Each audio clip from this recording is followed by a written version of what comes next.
Hey everybody, welcome to Bestie Book Reviews. I'm here with my bestie Andy. And I'm here with my bestie Jessica and author Cleo White. Hi, thanks for coming on. Thank you guys so much for having me. This is actually my first YouTube interview, so I'm so excited. Ooh, that's awesome. Well, welcome. Thank you. All right. Well, we'll just dive right in. I know you have a new release that we want to talk about, but before we get to that, if somebody is brand new to you, you got it right there. If somebody was brand new to you, what type of books do you write? Age gap. I write a lot of forbidden romance at age gap. I really like character-driven plots with like a kind of a forbidden element to them. A lot of spice. Just a good time. Yes, and now everyone knows why we're excited to have you on the show, because I love age gap. And forbidden. We're all about the forbidden. So yeah. Oh, I got you guys. I will hook you guys up so well. Well, thank you. I really appreciate that. Yes. Yeah. Okay, so let's talk about your new release. Yes. Okay, so do you want to? I've read it, so I could say some things, but do you want to tell us about it? Yeah, sure. So this is book 2 in the Royally Forbidden series. It is set in a fictional nation called Stelland. It's kind of like a UK-esque fictional nation, and the series is going to follow 3 brothers. And book 2, they're all interconnected standalones, by the way, so you do not need to read the first one to read Revelation. It follows Miss Blair Porter, who is an heiress she's a wild child, and she gets caught in a regrettable topless crowd surfing incident by the press. You know, it can happen to anyone. Pasties. She was wearing pasties. It wasn't as bad as it looked, but you know how the media distorts things on occasion. Oh, of course. So her father is running for prime minister, and this is obviously just a massive PR nightmare for him. Mm-hmm. So Miss Blair is sentenced to 8 months of imprisonment, basically, at her family's ancestral home called Thornhurst. It's like this big, beautiful estate in the middle of nowhere, right on the coast. Picture like Scottish Highlands, really isolated, nothing around, or she will be cut off. And she doesn't exactly have a lot of practical life skills, so she doesn't have much choice in the matter. And the person in charge of keeping her there, minding her, is Mr. Damian Mallory, our MMC, who is he has a very rigid moral code. He thinks he knows her. He thinks he has her all figured out, and she's just this petty little princess. And the enemies to lovers is enemies to loversing. It is not, I did not mess around with these two. Hate each other. What did we call it the other day, Mandy? Mutual dislike. What do we call it? Mild annoyance. Yeah, we were just talking about how we want enemies to lovers and not mild annoyance to lovers. So it sounds like you're giving us the enemies. There is literally mud thrown, mud drop down pants, insults. She calls him Satan. So they truly hate each other. Perfect. I love it. So we've got a little forced proximity, a little bit of dyslexia rep. Our FMC is dyslexic, and that kind of plays heavily in the plot. And like I said, enemies to lovers, age gap, a lot of forbidden pining and tension, and so good. I'm really proud of this one. I feel like my writing kind of like leveled up in it, so I just want everyone to read it. I love that. We always love it when the author is really proud of what they've done in the book. So I love that. Yeah, this is definitely one of my favorites. Blair, the FMC in particular, I think she is one of my top FMCs ever. She's so sassy, she's so bold, she's so smart. But I feel like she's like the definition of street smart versus book smart. So she's so quick on her feet, she's so savvy, but she really, really struggled in school.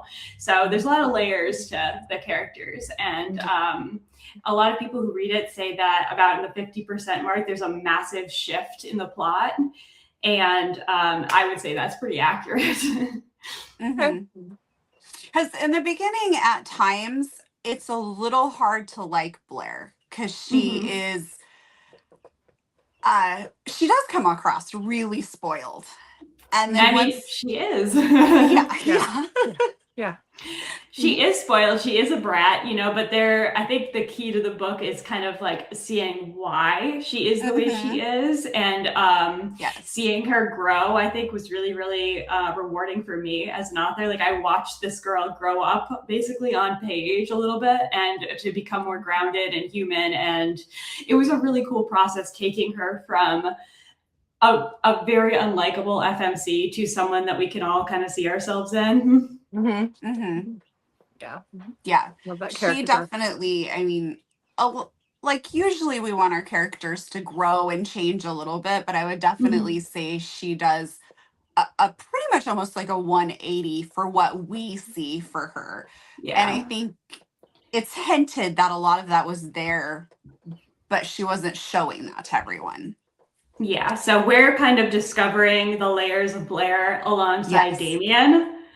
So we're watching him like kind of struggle to fall for her, and we're learning new pieces of her as we go, and of him. He has a really complicated backstory too. So there's a lot going on, but I swear I ease everyone into it. So it's not like you're getting a bunch of stuff thrown at you at once. No, it happens very organically, I think, throughout the story as you're reading. Nothing feels like you're slapped in the face with something. Although there was a time where I did have to pause and go, wait, what? I'm curious now. What scene was that? When we start, I don't want to give any spoilers away. Just when we're starting to figure out exactly who Damien is and how all that interconnects. So I just had to pause for a minute and go, wait, what? Like, but in a very good way. In a good way. Yeah, there's a lot of backstory there. And if you read book 1, which is Coronation, you kind of do get to start to see a little bit more of, you see Damien's brother Ben fall in love, and you get to see more of that family dynamic at play and get a little bit more backstory. So my goal is for the 3 books to be easily read independently, but I do think the experience is enhanced, I'll say, when you read all 3 together, for sure. Yeah. Okay. So I think you might have already answered this by what you said, but I was curious if you have a favorite couple that you've written. Oh man. So Damien and Blair are right up there. But I do have a single dad nanny romance called Second Edition. It's set in the French countryside in this beautiful old chateau. You're sensing a theme with my writing. I was going to ask about that. I love like Pride and Prejudice. The 2005 is like my comfort movie. So So the vibes, I love contemporary romance, but I love like the over the top romantic like settings and everything that you often see in period dramas and the pining and the angst and all that. So I try to work that in a little bit. Hey, Mandy, did you watch that? Come on now. Okay, so there's this running theme. No, Mandy hasn't watched a lot of movies that we watched growing up and when we were younger. And I keep saying we say we're gonna like have a go away retreat where we're gonna have to sit and watch all these movies because there'll be retellings, like literally like fairy tale retellings. I'm like, oh, this book, it was a fairy tale retelling, and then she'll be like, what's that about? Like she doesn't even know the fairy tales half the time. So I found out today my PA has never seen The Parent Trap, which was disturbing to me. Mandy? Yes, I have seen that. All right. Oh, that's a little worried there. Like, what planet did you grow up on that you missed The Parent Trap? She did a lot of reading and not a lot of watching. And her mom just did. And you know what? I love her mom a lot. We miss her mom. But if she were still here, I'd be like, hey, lady, this girl you gotta give her some cultural context. Cultural context is important. Yeah. It is. So, no, I love that you do. Yeah, Mr. Darcy, the hand thing with Mr. Darcy. Oh, just, that's like, that is the hottest thing ever. And it's a hand. So, I'll show you, Mandy. Attention. Without the context, though, it's not as good. It doesn't. Yeah. Well, then I saw a thing a while back that talked about, back in that era, like, if she was a single lady, she was supposed to wear gloves all the time. And so you weren't supposed to touch, like skin to skin, touch hands. And that's part of the reason why that's such a big deal. So naughty. Very naughty. Compared to my books where they touch a lot more than hands. They touch a lot more than hands, yeah. fall of society is we don't keep our hands covered anymore if we're ladies. That's ladies. totally it. Yeah. That's where it all went wrong. We should have just kept our gloves on. We should have kept our gloves on. I love it. Mm-hmm. The minute those gloves came off. So, do you do a lot of traveling for research for your books? I've traveled a fair amount just in my life, but I haven't, not specifically for my books. I have 2 young kids, and I already spend a lot of time on the road for like signings and stuff like that. So I'm definitely not in the, I would like to eventually, but I'm not quite at the phase of my life where I can like go on a full on like writing retreat and, you know, experiment a little bit more with different settings and stuff. So right now I'm just going off good old fashioned imagination and a little bit of like back, you know, like traveling in the past. So yeah, don't blame me there. It's hard when the kids are little. I actually paused for a second reading the book to make sure that the country was fictional, because you did such a great job of like the whole prime minister and like how everything is described and set up. I was like, I thought I knew my countries, but I'm going to double check. No, this one is definitely fake. I would visit though if it was. It sounds beautiful, so I would love to go. Yeah. And Blair is like complaining about the house and how secluded it is and all of this stuff. And I'm like, this sounds perfect. This sounds like a vacation. I'm guessing you are not into like the party girl club scene though, you and your chickens. So I don't think it would bother. I don't think it would bother her as much, or you as much as it would bother her.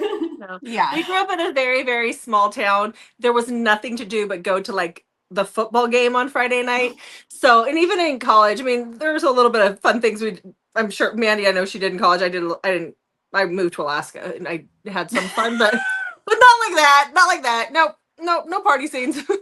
No, it's not I was never dancing topless in foreign countries. My boobs were sagging in my 20s. I wouldn't have had my top off anyway. No. I loved that part where she's like, I was wearing pasties. What is wrong with you? It was fine. They were covered. Hey, there are certain places, we've had this discussion. I had a double mastectomy a few years ago because I have a BRCA gene, and there's certain states I can walk around topless because I don't have nipples and there's nothing they can do about it. Now, I would never do that, but I know, like in our state, I can totally walk around topless because I don't have nipples. Is that the qualifier? The nipples are the qualifier. Is there something in the law that say if you don't have nipples? Well, it has something to do with nipples. So nipples would have to be covered, but since I don't have nipples, I don't have to. Now, granted, I'm not bullshit because men can walk around shirtless. That's bullshit. Yeah, exactly. But like that's where you see women do like there was a New York like a march a couple of years ago in New York with women for breast cancer, and they could just have the titties out because there were no nipples for a lot of them. But to me, they're boobs, so I don't do that because my husband would be like, those are mine still. So, you know. Excuse me. We don't share. Exactly. Yeah, it's for my eyes. So, yeah, it's kind of fun. Okay. You want to get us back on track? That was a tangent. Yes. See, Jessica loves to overshare. I do. It's awesome. I learned something new. I didn't know. Yeah. Always. I'm just gonna ask, how many books have you written? How many books have I written? This was my 11th. Okay. 11th. Yep. When did you start writing? I've been writing my whole life. My first book was published in 2023, though. I got an ADHD diagnosis after my kids were born, and I got medicated, and all of a sudden, all my unfinished stories started becoming finished. Shocker, right? Amazing. I've heard of a lot of people getting diagnosed after their kids were born. So that sounds like it's a common thing.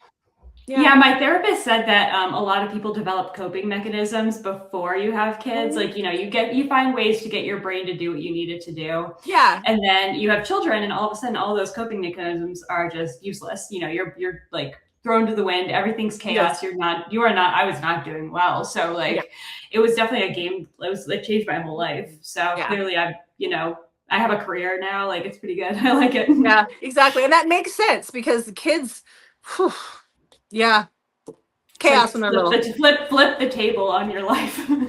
Yeah, the minute we added in the third, I remember telling my husband, we go from man-to-man defense to zone. Like, can you handle this? It was a lot.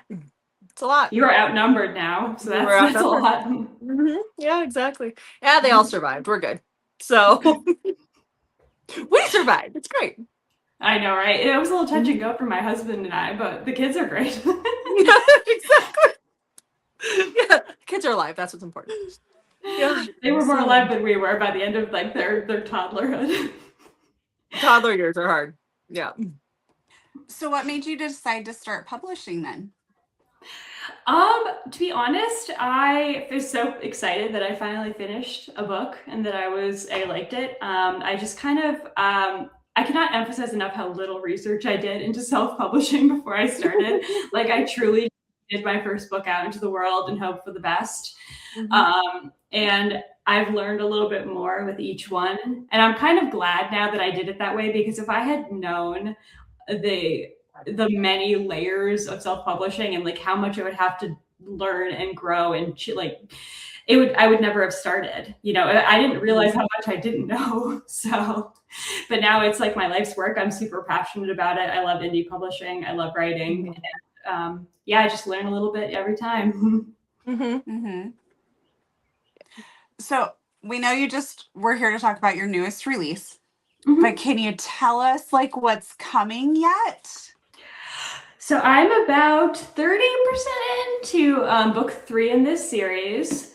After that, I think I'm going to do a little bit of a shift. I've been considering doing some like paranormal or possibly mafia, one or the other. I want to do a vampire romance really bad. So vampires or mafia. I like the idea of vampire. Yeah. I'm seeing more books coming out. They're coming around. It's making a resurgence. That and dystopian are making a resurgence right now. So yeah, I've seen a lot of both. I'm not a dystopian girly, but I can write some hot vampires for sure. I'll take your hot vampires. Yeah. You do it all right. Talk about age gap, right? Yes, yeah. Big ones. Maybe your vampires can be in the mafia. Vampire mafia. $1 million idea right there. Yep. Well, I'm she'll sure take a thank you in the back of the book. Has done that, but if I write vampire mafia, I think I'm gonna have to credit you. Yeah. I like that idea. Vampire mafia. Because they can go like even darker and crazy. Because if they're in the mafia and of it, like there's like no limit. Like literally ripping people's throats out. Good time. Literally. Yeah. So true. Yeah. Like, and they kind of don't have to worry about like permanent consequences. No. Unless they're like your vampires, you know, the traditional like garlic and wooden stakes or something. But but like imagine like, you know, you're already afraid of the mafia, but then like the rumors that this guy's been around, like that just kind of adds a whole nother level. So the story's starting to write itself. It really is. I just have to write like 150,000 words. No big deal. It's fine. It'll be so fast. I'll get that to you next week. That's good. I'll be here.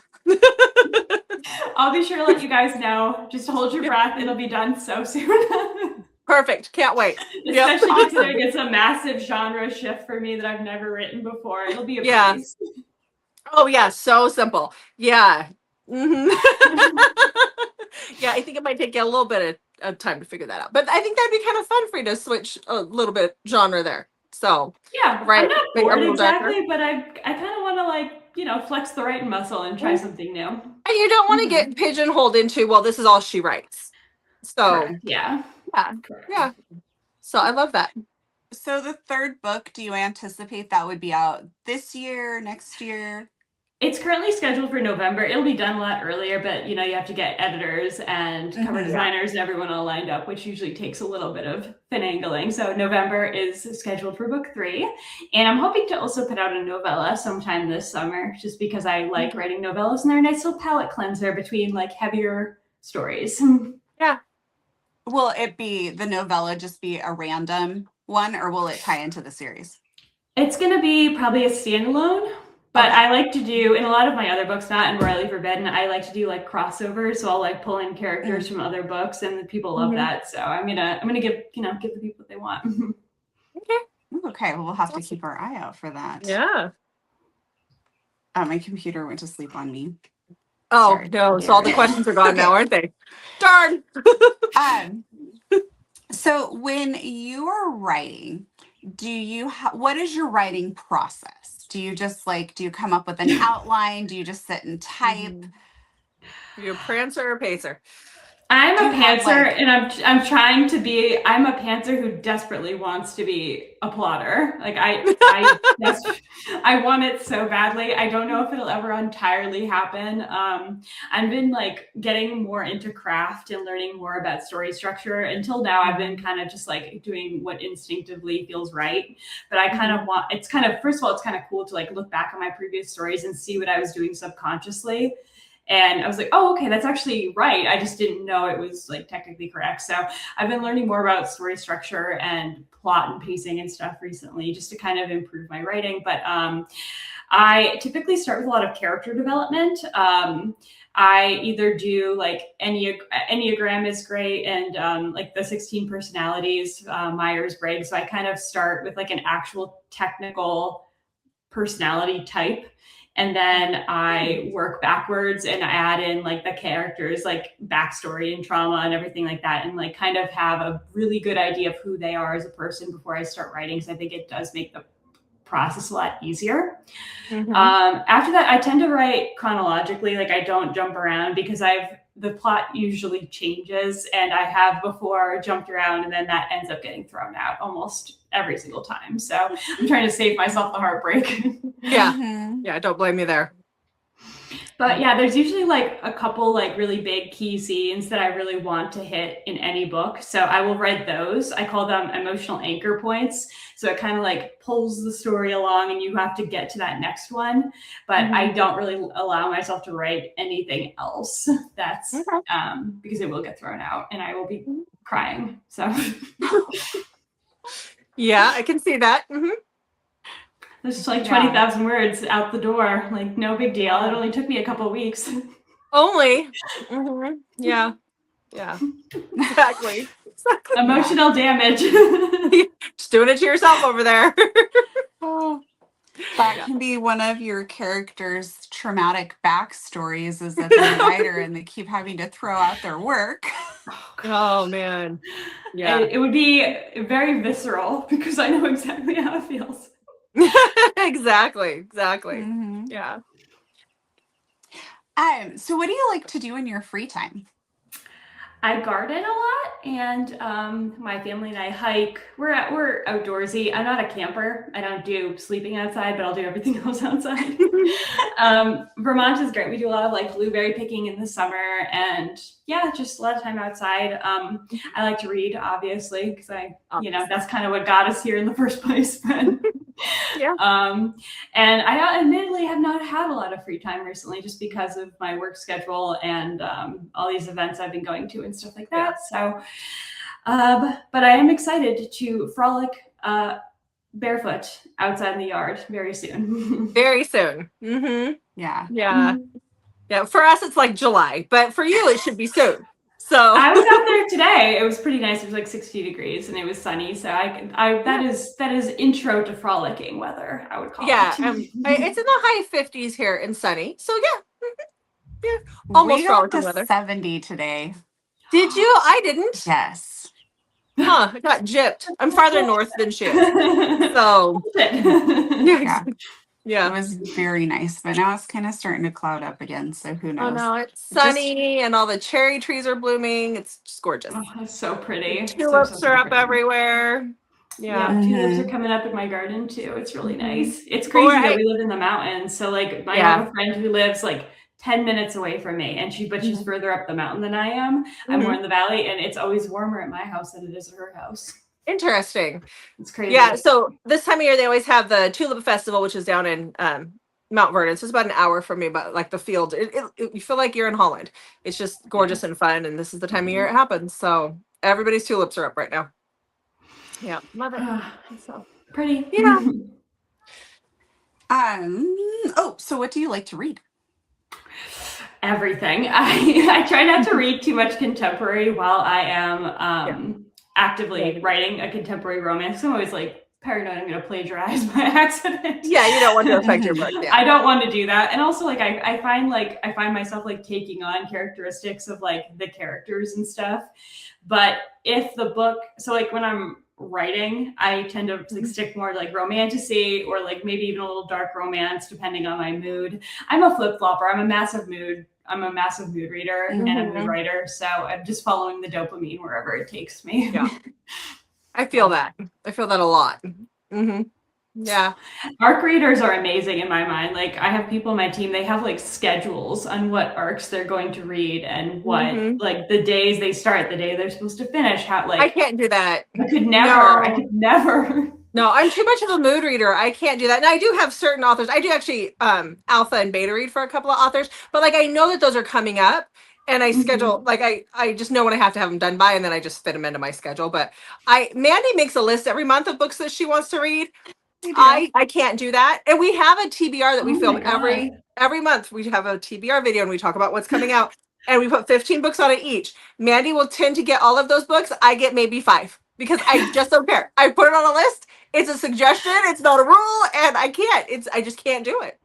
We have the right brain versus the left brain in control over here. Exactly. So Mandy has a list and she's good about sticking to it. I try to stick to my list, but I also can mood read. And so there will be times like I sometimes really enjoy a good cheating romance. And so I like fall down that rabbit hole. And then sometimes it's hard to find good ones. And then I spiral where I'm reading a whole bunch of them and my reading list goes like out the window. QB Tyler writes good ones, I think. Correctly. Yeah. It's been a while since I've read one, but I do think she does. Yeah. It's more like it's the betrayal. Like it's that, because I've read somewhere.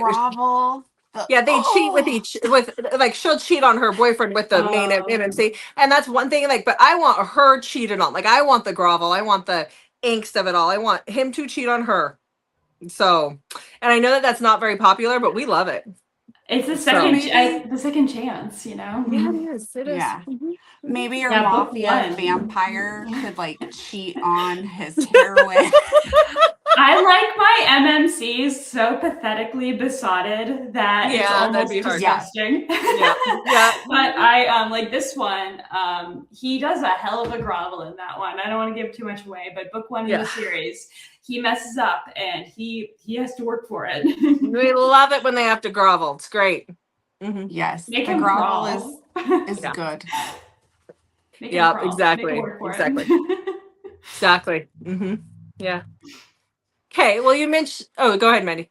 I'm sure you're going to ask this next. I was going to say she's mentioned the events. Are we going to ask her about her events? I think that was on my next question. Actually, is will we see you any events coming up? Oh boy, so I'm going to Wild and Windy in Chicago in a couple weeks. That's coming right up. I'm doing Signed with Spice in Maine, which I'm loving. I'm really excited for that one because I can drive to it, which is not very common in Vermont. Mandy, I want to go to Maine. Can you write that down for in the future, please? I want to go to Maine too. It's really nice. It's really fun. I love Maine. We went up there for a small bookstore signing, like in I think October, November. It's beautiful. Who doesn't like Maine? You know, I did a book report on it in 5th grade, and I've always wanted to go, and I've never. It was like 5th grade when I did the book report, and I still just want to go to Maine. I will say, my husband and I got lobster rolls while we were there, like fresh lobster rolls. Oh my god, I still dream about them. Little day on top. Just laying in bed at night, just thinking about the lobster rolls. Lobster rolls. Be still my heart. Exactly. So Signed with Spice in Maine. That'll be a good one. Oh boy, my brain farting. I am doing Shadows and Seduction Sinners and Stardust. I'm sorry, in Boston, which is another one I can drive to. Great. Perfect. I'm doing a Romance Era Experience, and then there'll probably be a couple other like smaller bookstore signings sprinkled in there. I don't know if any of them have been announced yet, so I'm just going to keep my mouth shut just in case. But But yeah, I'm bopping around the Northeast a lot this summer and fall for now. Okay. And then next year, I have like a 5-month block where I have no events scheduled. And I was like, do I want to put something here? And I decided no. Good for you. So I'm just going to have like some lovely writing time with nothing. I'm really excited for it. But I will be at Love in Vegas next year. So if you guys are there, I will see you there. Yeah, this year we're not going this year just because we're going to Love Letters to Boston. Oh, okay. In November. Which is October, like the weekend before or the same weekend or but, something. It's really close. Yeah, but we do love in Vegas. And so chances are we'll probably be there next year. Yeah, 2027. That's where it's at. You're going to want to be there for 2027. Yeah. We'll make that happen. Vegas, maybe I'll have my Mafia Vampires for you guys there. I can't wait. I think you guys need. I think I need to hook you up with copies at the very least for this. I love that. We'll be the first ones tonight. We'll tell everybody. That's what we're here for. Mafia Vampires. Mafia Vampires. All right. Yeah. I was also thinking kinky Sherlock Holmes. That was another idea that I had. Ooh, I like that too. Like BDSM, like really darker, like detective, morally gray. I like that too. Yeah. Yeah. Will it be an age gap too? Obviously, it's my thing. Always. Yeah. I better be so, but I mean, we love a hot dad. Yep, exactly. Yep. And I like that so sometimes people will call something an age gap, and Jessica and I both have older husbands, so maybe that's why we feel like differently about age gap, but like 4 or 5 years doesn't really feel like an age gap. And yours always have like this, there's the age gap, but they're also like, it's not just the age, there's something like she's like this party, like he's kind of like annoyed with her when he first, it is true enemies. Like he's like, he thinks he knows her. Yeah. Yes. And so the maturity is so different between the two that you really feel like the age gap, like they're not living the same life at all. And I love how you do that, because then the age gap like really plays into it. It's not just like and it feels like an age gap, not like it's just a side thing that's I like to have like the age gap is like issue 1, but then there's usually some sort of external issue too going on in the relationship that's also keeping them apart, so there's like multiple layers. So that's the goal, because like I think forbidden romance, we throw that word around. No, it's got to actually be forbidden, you know. Yeah, totally. Yeah, the older I get, the more I think about like when I first started dating my husband. I mean, you did start your husband. I did start him because I was like, because my middle child, my oldest daughter, my middle child is almost 19. And so I met my husband when I was 24 and he was 37. And the older she gets, the more I'm like, that's big. Like that's because I remember calling my dad, because my parents are 3.5 years older than my husband. I remember calling my dad and telling him, I met a guy, this is his age. How do you feel about this? And my dad was like, absolutely not. And at the time I was like, dude. And then a few minutes later, he was like, you know what? It's your life. You do what you want to do. You do if he's good to you. But now that I've got a daughter that's like pushing that 20 mark, and I'm like, oh, what was he thinking? No.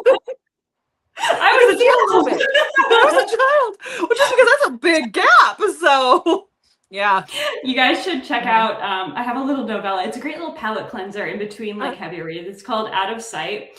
So our girl Isabel goes to her sister's destination wedding. It's in Bora Bora. So it's like they're all staying in those overwater bungalows. Yeah. It's really nice. Anyway, she goes, and on the airport shuttle to the resort, she meets this like gorgeous silver fox. They flirt, they have a good time. She goes to dinner that night, and it is her sister's new father-in-law. There you go, Mandy. Yeah. I wrote it down. Okay, good. Also they play doctor. I always feel the need to mention that. And he is a doctor, so. Not enough authors do that, okay? Like there's a lot of girls, ladies, the people that have Dr. Kings. Not well, thanks for coming, Cleo. I have to. I'm gonna do something really fast. Yeah, it's that's my most popular book actually. People love. Is it really? Yeah, it was my first like full-length novella, and I wrote that back in August of 2023, and she does very well still. People love that. I can see that. Okay. All right. Well, I know what we'll be reading tonight. Yeah. Yeah. Mm-hmm. Yeah. Please do. Sure. Yeah. Let me know what you think. Yeah. Okay. Well, actually, that was kind of the end of the question. One step ahead of you. I definitely knew it was coming. I'm just that good. You really know how to top off the interview. The wrap-up question usually is always like, what's the best way for readers to connect with you? So I'm really active on Instagram, but I also have a Patreon where I do monthly like character art drops and bonus epilogues and stuff like that. So that's also a good way. But yeah, I think Instagram is like the social media platform I'm most active on. I'm also on Threads a lot, but feel free to slide into my DMs with unhinged reactions to my books. It is my favorite thing ever. I love that. That's awesome. Okay, well, I'll wrap this up and then we'll end the recording and you just hang out with us for a minute. So, okay. So thank you again so much for being here. This was great. We had a lot of fun with this interview. Hopefully you did too. I did. It was awesome. Good. And thanks to everybody at home who's watching. We'll see you all in the next video. Okay. Bye. Bye.